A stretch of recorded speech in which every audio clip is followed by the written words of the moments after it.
第48章斗气阁。站在队伍之中，萧炎抬头望着面前这幢庞大的阁楼，忍不住惊叹地摇了摇头。巨大阁楼的牌匾之上会有斗气阁3个颇显骨气的字体，牌匾略微有些显黄，匾上的沟壑显示着岁月的沧桑。这所楼阁便是萧家最重要的所在——斗气阁。家族几百年来所收集的斗气功法全部存放在此处，而这些功法便是萧家如今地位的保障。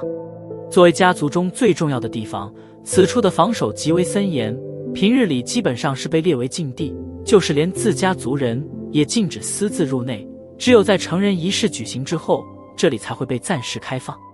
微眯着眼睛，目光在阁楼四处的一些黑暗角落中扫过，敏锐的灵魂感知力让的萧炎知道，他们这里所有人的举动都被隐藏在暗处的护卫尽收。